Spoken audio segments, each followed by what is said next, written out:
এবং পুরুষদের আপনারা ব্যবসা করতে পারেন, খুব ভালো ব্যবসা। এখানে 2টা পয়েন্ট ওনাদেরকে জানানো দরকার, নাহলে তো পুরুষটা নিয়ে ওনারা লস খাবে। যে এটা আপনার যদি 550 540 টাকা বিক্রি করে, তো ওনার জন্য সবই লাভ। তাও তো 5 লাখ পর্যন্ত সমান সমান হয়ে যায়। সমান সমান হয়ে যায় না, যে ডিম যেটা পাবে সেটা পুরোটাই লাভ। এই হাঁস যদি ডিম পাড়ায় বিক্রি করে দেয়, আচ্ছা, মনে করেন সবই লাভ।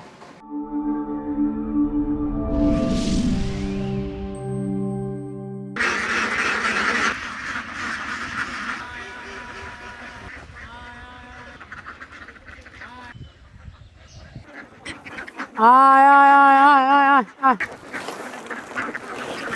এই যে 5 7 8 বছর হলো ভিডিও করি, আমরা খালি কই ডিমের মুখোমুখি ডিম। আসলে কি ডিম হাঁস মুখোমুখি ছাড়া কি শুধু পুরুষদের ব্যবসা করা যাবে না, খাবার করা যাবে না? যাবে। ভাই আমাকে তথ্য দিবে। দেখেন, আসসালামু আলাইকুম ভাই। ওয়ালাইকুম সালাম। ভাই আমি কিন্তু দর্শককে বলছি যে আমরা কিন্তু আপনারাও দেখেন, এই যে আপনার ব্যবসা চলতেছে কত তাও? আমি 1990 থেকে। 1990 সেই ইয়ে সাবানের মতো, বল সাবানের মতো না, লাল বল সাবান, মনে আছে না? হ্যাঁ, একটা যে লাল আমাদের কাপড় কাচা সাবান ছিল, হ্যাঁ, আমরা এক সময় ছোটকালে ওই সাবানটা ওই কাইটে বিক্রি করতে 4 ভাগ করে, আমার খেয়াল আছে যে 1 ভাগ করে আমরা নিয়ে যেতাম। সেই 1970 সাল তিব্বত সাবান, তাই না ভাই? Correct, right. এই যে আমরা যদি পুরুষ হাঁস পালতে চাই, এই পুরুষ হাঁসটা কদিন পর চেনা যায়? ধন্যবাদ আপনার কথার জন্য। তবে আপনি যে কথাগুলো বলছেন, আপনার কথাগুলো খুব সুন্দর কথা, কারণ আনকমন কথা। এটা যারা নতুন কামারি হোক বা পুরান কামারি হোক, কারণ এগুলো কথার বোঝার দরকার, শোনার দরকার। সুন্দর প্রশ্ন করেছেন, ধন্যবাদ আপনাকে আবার। তবে যে পুরুষ, যেটা আমরা পুরুষ মহিলা দুইটাই, আমরা যখন বাচ্চা ডেলিভারি হয় তখন আমরা জিরো থেকেই আমরা বুঝতে পারি যে কোনটা পুরুষ এবং কোনটা মহিলা। পাশাপাশি আপনারা একটা প্রশ্ন করছেন যে শুধু খালি আপনারা ডিমের হাঁসি পেয়েছেন, কিন্তু আমরা পুরুষ যেটা ওইটা কি? আসলে সুন্দর কথা যে পুরুষ এটাও একটা মাংসের জন্য খুব একটা ভালো জিনিস, এবং পুরুষদের আপনারা ব্যবসা করতে পারেন, খুব ভালো ব্যবসা। এখানে 2টা পয়েন্ট হলো এরকম যে আপনারা যারা একদম নতুন, হয়তো আপনারা বোর্ডিং নিতে পারেন, যে পুরুষও থাকবে মহিলাও থাকবে। মহিলাটা যদি আপনার ডিমের জন্য লাগিয়ে দিলেন, পুরুষটা আপনার মাংসের জন্য বিক্রি করে দিলেন, অথবা আপনি শুধু মাংসের জন্য পুরুষ নিতে পারেন। সেই ব্যবসাটা কিন্তু কম না। আপনারা মহিলাটা থেকেও কিন্তু এটার মধ্যে ব্যবসা বেশি যদি আপনারা করতে পারেন। আপনারা মাংসের জন্য যদি আপনি পুরুষটা নেন, মাংসর উপযোগী করিয়া আপনারা মাংসের জন্য এটা বিক্রি করে দিলেন, আবার আবার আবার নিলেন। যেমন আমাদের ব্যবসাটা হিসাবটা কীরকম, যে আমরা দেখেন আমরা মহিলাও পালি আবার পুরুষও পালি। অনেক সময় যে আমরা যারা সাইট আছে যে আমার পুরুষ দেন, আমরা কিন্তু পুরুষ দিই, কিন্তু যারা মহিলা সাইট আছে আমরা মহিলা দিই। কিন্তু পুরুষ হাঁসটা যখন আমরা বয়স আপনার 4 মাস হয়, এটা খাবার উপযুক্ত হয়, সেই ক্ষেত্রে কিন্তু এই হাঁসটা আপনার বিক্রি করা যায়। ও, তার মানে এই পুরুষটাকে যদি আমরা মাংস উপযুক্ত করতে চাই খাবার, তাহলে কয় মাস লাগবে? 4 মাস। তার মানে বছরে কিন্তু 3টা করতে পারতেছি হারভেস্ট? হ্যাঁ, করতে পারে। আচ্ছা, এখন আমি এটা যদি শুরু করতে চাই, 1 দিনের বাচ্চাদের শুরু করলে কেমন হবে, না কয় দিনের বাচ্চাগুলো শুরু করলে? এখানে আপনি যে কথাটা বলছেন যে একদিনে বাচ্চাদের শুরু করতে পারে যারা বোর্ডিংয়ের সম্বন্ধে অভিজ্ঞ আছে। আচ্ছা, আর যারা আমরা বোর্ডিংয়ে আর অভিজ্ঞ না, আমি বলবো যে আপনারা 15 দিনের বাচ্চাদের আপনারা করতে পারেন, কিংবা 1 মাসের বাচ্চাদের করতে পারেন, কিংবা 2 মাসের বাচ্চাদের করতে পারেন। এটিতে করলে আপনার জন্য কোনো ঝুঁকিপূর্ণ থাকবে না, সেক্ষেত্রে আপনার জন্য খুব ভালো। আচ্ছা, আপনার কাছে তো সব বাচ্চা আছে?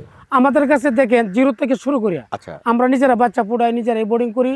0 থেকে শুরু করে যে কোনো বয়স আমাদের কাছে মাল আছে। তার মানে আপনি সাজেশন দিচ্ছেন যে উনি যেভাবে পারে, যদি 1 দিনে বাচ্চা পারে, হ্যাঁ, ওনার ব্যাপারে গুড। যদি উনি না পারে, আপনার সাথে নতুন হলে পারে 15 দিন বা 20 দিন বা 1 মাসের বাচ্চা নিলে ভালো ভালো। ও, তার মানে সে তো 3 মাসের মধ্যে তো 4 মাসের মধ্যে তো 1 মাস চলেই গেল। তার মানে সে 3 মাস খাবার দিবে। হ্যাঁ, 3 মাসের মধ্যে। 3 মাস সে খাবার কি দিবে একটু বলেন যদি, মানে ইয়ের জন্য।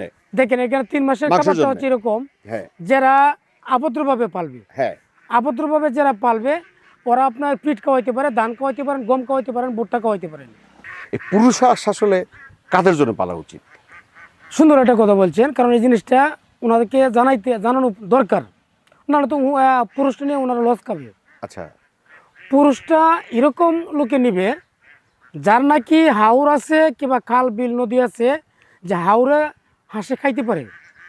হাওরে যদি লালন পালন করা যায়, তার জন্য পুরুষ মাছটা হলো একদম পারফেক্ট। আচ্ছা কারণ হচ্ছে যে এটা আপনার যদি 550 540 টাকা বিক্রি করে তো ওনার জন্য সবই লাভ। আচ্ছা হয়তো না কিছু টাকা খরচ হবে, আচ্ছা। আর যদি আমি ইনডোরে পালন করি না তাহলে আবার পুরুষটার জন্য সুবিধা না। তাহলে একটু বলেন ইনডোরে পালন করতে কেমন খরচ হবে? এখানে খরচ হবে 1000 আপনার পালন যদি করি, আবদ্ধভাবে যদি পালে তাহলে আপনার খরচ আসবে বেশি, কারণ একটা হাঁসে আমরা 160 গ্রাম খুব একটা হিসাব দেই, মানে ধরেন যদি আপনার একটা হাঁস কত কত 1000 হাঁস প্রতিদিন কত টাকা হবে?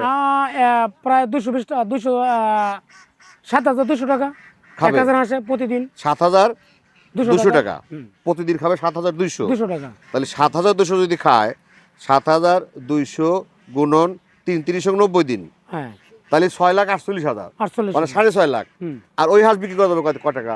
1000। এগুলো যদি আপনার বলে কি 1000 গুণ যারা 500, ডিমের হাঁস 500 যদি 50 ধরি, হুম, তাও তো 5,50,000 সমান সমান হয়ে যায়। সমান সমান হয়ে যায় না, যে হ্যাঁ। ডিমটা যেটা পাবে হ্যাঁ। সেটা পুরোটাই লাভ। এই হাঁস যদি ডিম পাড়ায় বিক্রি করে দেয়, আচ্ছা মনে করেন সবই লাভ, যত টাকা ডিম পাড়াবে সবটা লাভের অংশ হবে। এই জন্য বলছি যে পুরুষ হাঁসটা আবার সবার জন্য না। আচ্ছা পুরুষ হাঁসটা যারা হাওড় অঞ্চল আছে তার জন্য হলো পুরুষটা, আবার যারা হাওড় নয় এরা জন্য পুরুষ ঠিক না, এরা শুধু মহিলা নিতে হবে, শুধু মহিলা, শুধু মহিলা ডিমের জন্য। ডিমের জন্য। আচ্ছা আপনার কাছে তো ডিমের মুখোমুখি হাঁস আছে, জি অবশ্যই রানিং আছে। ডিম আছে, আছে। আপনার কোনটা পছন্দ করেন ডিমের জন্য? আমি আসলে আমার কাছে তো দুটোই আছে, আচ্ছা আমার কাছে তো সবগুলোই আছে, সবই আছে, হ্যাঁ। তবে আমি ব্যক্তিগতভাবে আমাদের হেসিংয়ের জন্য আচ্ছা যে আমরা যে বাচ্চা ফুটাই, আমাদের কাছে মনে করেন যে যা রানিং ডিম পারতাছে এরকম হাঁস আছে, ডিমের মুখোমুখি আছে এরকম আছে, এরপরে বিভিন্ন কোয়ালিটির আইটেম আছে। কারণ যেহেতু আমরা হাঁস বিক্রি করি, তাহলে আমরা জিরো থেকে শুরু করিয়া যে কোনো ধরনের হাঁস বয়স চায় আমাদের কাছে এগুলা অলরেডি থাকে। কিন্তু আপনি সাজেশন করেন কোনটা ডিমের জন্য?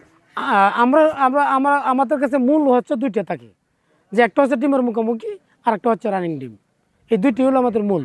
আচ্ছা এই পুরুষ আর মহিলা হুম। এর মধ্যে অসুখ বিসুখ দিক থেকে কোনটা কম আর কোনটা বেশি হয়? না দেখেন, আসলে যে অসুখের যে বিষয়টা এটা হলো ভ্যাকসিনের সাথে হলো যুগ, আচ্ছা যে ভ্যাকসিন হাঁস পুরুষ হোক মহিলা হোক আপনার ভ্যাকসিন হাঁসের দিতেই হবে। আচ্ছা যদি ভ্যাকসিন দেওয়া থাকে তাহলে ডাক প্লেগ ডাক কলেরা আক্রমণ করে না, আর যদি উপায় করে তো যত ওষুধে কাজ করে। আর যদি আপনার ভ্যাকসিন না থাকে তাহলে হাঁসের ঝুঁকিপূর্ণ থাকে। তো ঝুঁকিপূর্ণ দরকার কি, আসলে ভ্যাকসিনের দাম তো কম, অল্প টাকা, কিন্তু এটা মানুষে হেলা করে দেয় না, কিন্তু এটা দেওয়া দরকার। আচ্ছা এই যে আমরা একটা হিসাব করলাম যে আমরা যদি পুরুষ হাঁস পালতে যাই তাহলে আমাদের উন্মুক্ত পালতে হবে, হুম, আর যদি ইনডোরে পালি তাহলে পালা যাবে না, না, কারণ ওটা লাভ আসবে হবে না, না। সমান সমান হয়ে যায়। সমান সমান। এখন এই যে আপনারা যে বাচ্চা উঠাচ্ছেন হাজার হাজার, আপনি তো এই এলাকায় বা আপনি তো বড় বিশাল হাসারি, জি এটা তো আপনি হাজার হাজার বাচ্চা উঠাচ্ছেন, জি, সব কি তাহলে মহিলা হচ্ছে? না সমান সমান হচ্ছে। তাহলে সে পুরুষগুলো কি করছে এই পুরুষগুলো তো আমরা বিক্রি করছি। কিভাবে? দেখেন আমরা কিছু আপনি হারাই। বাচ্চা আপনি কিন্তু বাচ্চা বিক্রি করতেছেন, হ্যাঁ আপনি পুরুষ বাচ্চা বিক্রি করতেছেন, হুম। মহিলা বাচ্চা বিক্রি করতেছেন, হ্যাঁ। কিন্তু আমরা যে দেখলাম যে মহিলা বাচ্চা লাভ বেশি হইতেছে, লাভ হচ্ছে, হুম। কিন্তু পুরুষ বাচ্চা কিন্তু লাভ হচ্ছে না।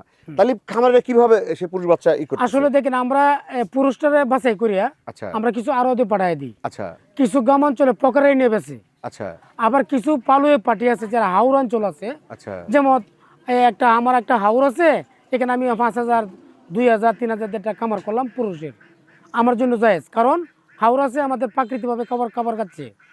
আবার যদি হাওড় না থাকে, আমি একটা কথা বলছিলাম যে হাওড় যারা নাই তারা আপনি পুরুষ হাঁস নিয়েন না, কারণ হচ্ছে এই পুরুষ হাঁসটা দিয়ে লাভ করতে পারবেন না। পুরুষ হাঁস যদি আপনি আবদ্ধভাবে আপনার খাবার দেন তো সেক্ষেত্রে কিন্তু আপনার লাভবান হইতে পারবেন না।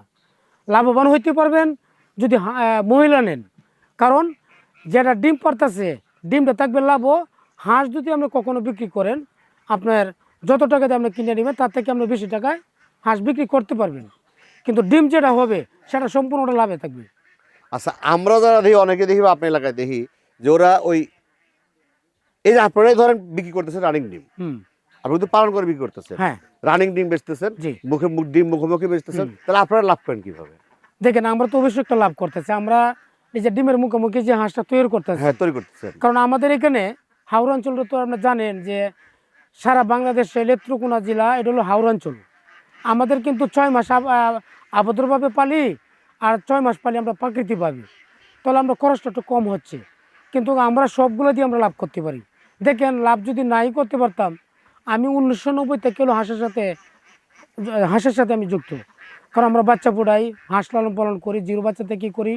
তবে আমাদের লাভ যদি নাই হতো তাহলে আমরা এটা করতে পারতাম না, তাহলে অবশ্যই লাভ আছে, কারণ আমরা লাভ আছে, আমরা করি। তাহলে আমি কি আপনাদের মতো একদিনে বাচ্চা নিয়ে সেটাকে বোর্ডিং করে রানিং ডিম বিক্রি করতে পারবো না? করতে পারেন তাতে কেমন, 100%। তাতে সেখানে কেমন লাভ হয়? এখানে লাভ হবে। আপনারা একদিনে বাচ্চাতে করতে পারেন কার জন্য? যারা বোর্ডিংয়ের সম্বন্ধে অভিজ্ঞ আছেন তার জন্য হলো আপনার জিরো বাচ্চা। এবং আছে যে আপনি একদম বোর্ডিং আপনি জানেন না, বুঝেন না, জিরো বাচ্চা আপনি পালতে পারেন না, আপনি 15 দিন বয়স যেটা সেটা নিয়ে আপনি নিয়ে করতে পারেন, অথবা 1 মাসেরটা নিয়ে আপনি করতে পারেন। আপনার জন্য আমি যেটা বলতেছি, আমি 1 মাস নিলাম বা 15 দিন যেটা ইচ্ছে নিলাম, হ্যাঁ। নেওয়ার পরে আমি ডিম পারাবো না। আচ্ছা। আমার উদ্দেশ্য হলো আমি 1000 বাচ্চা নিচ্ছি, হাঁস নিচ্ছি, সেটা পালন করে আমি ডিম হিসেবে বা মাংস হিসেবে বিক্রি করে দেবো, সেটা মোরগ হোক আর মুরগি হোক। সেটা কি লাভ কেমন হবে? হ্যাঁ, এটা তো লাভ হবে, তবে ওইটাতে আপনার দুটো কোয়ালিটি নিতে হবে। আচ্ছা পুরুষ নিতে হবে, মহিলা নিতে হবে। আচ্ছা। আপনার মহিলা যেমন আপনি 1000 হাঁস নিচ্ছেন, বাচ্চা নিচ্ছেন, আপনি অর্ধেক থাকবে হলো 500 থাকবে মহিলা আর 500 থাকবে পুরুষ। মহিলাটা আপনি ডিমের জন্য লাগিয়ে দিলেন, পুরুষটা আপনার মাংস হিসেবে আপনি বিক্রি করে দিলেন। তাহলে আপনার যে টাকাটা আপনার এখানে খরচ হচ্ছে, ওই টাকাটা আপনার পুরুষটা যে বিক্রি করলেন, ওই টাকাটা ক্যাশ আপনার এসে গেলে। আর বাকি যে মহিলাটা থাকবে, এটা কিন্তু আপনার লাভের অংশ থাকবে, ওইটাতে আপনার ডিম পাড়াইতে পারেন। পরিশেষে যারা উদ্যোক্তা আসতে চায়, শুরুতে কিভাবে আসবে? শুরুতে কিভাবে আসা উচিত খামারে? আসলে দেখেন, শুরুতে আমি বলবো যে কোনো জিনিস আপনি করেন, হাঁসের কামার করেন, গরুর কামার করেন, আপনি যে কোনো একটা ব্যবসা করেন, এই ব্যবসাটা প্রতি অভিজ্ঞ থাকতে হবে। যদি অভিজ্ঞ না থাকেন তাহলে তো আপনি এই ব্যবসার সম্বন্ধে আপনি বুঝবেন না, আইডিয়া থাকবেন না, তাহলে আপনার লাভের আশা আপনি করেন। অভিজ্ঞতা আলোকে আসতে হলে কিভাবে আসা উচিত? যদি আপনার এইটা আলোটা যদি আপনার আসতে হয়, তাহলে যেমন আপনার একটা হাঁসের কামার করবেন, আপনার পাশে আপনার জেলায়, আপনার থানায় যদি কোনো অভিজ্ঞ কামার থাকে, ওনার সাথে আপনি পরামর্শ করতে পারেন।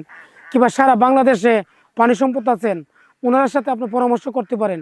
কিংবা আমাদের মতন যারা অভিজ্ঞ কামার আছে, ওনার সাথে পরামর্শ করতে পারেন যে আমি কোনটাতে করলে, কিভাবে করলে আমি আগাইতে পারবো এবং লাভবান হইতে পারবো। দেখেন, আমাদের কাছে যদি আসে, আমাদের কাছে একটা অফার আছে। যেমন আমরা 1 মাসের প্রশিক্ষণ দিই, যে বাচ্চা ফোটানো, হাঁস লালন পালন করা, সব কিছু A to Z। 30,000 টাকা দিবে, খাওয়া খরচ টাকা আমাদের এখানে থাকবে, 30,000 টাকা দিবে, A to Z উনি শিখে যাবে। যদি এরকমভাবে না পারে, শুধু খালি হাঁস লালন পালন করে, তাহলে ওইটা করতে পারে যে আমাদের কাছে যদি 1 দিন কিংবা 2 দিন থাকার ব্যবস্থা আছে, থাকিয়া হাঁস লালন পালন করার যত তথ্য আছে, সম্পূর্ণ তথ্য আমরা A to Z ওনাকে আমরা দেওয়ার চেষ্টা করব। এর ছাড়াও মনে করেন যে আমাদের কাছে একটা ছাড় আছে, যারা হাঁসি নেয় কিংবা বাচ্চাই নেয় কিংবা বোর্ডিংয়ের বাচ্চাই নেয়, আমরা ওই হাঁসের সাথে আমরা একটা ছাড় দিব। ওই ছাড়ের অনুসারেই ওনারা কামার করতে পারবেন ইনশাল্লাহ। এরপরও আমাদের কাছে ফোন দিবেন, ফোন নাম্বার থাকবে, তা আমার কাছে যোগাযোগ করবে। এরপরে যে কোনো তথ্য আমাদের কোনো দিতে হয় আমরা দিব ইনশাল্লাহ। তো ঠিক আছে ভাই, ধন্যবাদ, সময় দিয়েছেন, ভালো থাকেন, ইনশাল্লাহ। আসসালামু আলাইকুম। দর্শক, পরিশেষে সবার দীর্ঘ মঙ্গল কামনা করে আজকের মতো শেষ করছি। আল্লাহ হাফেজ। আল্লাহ হাফেজ।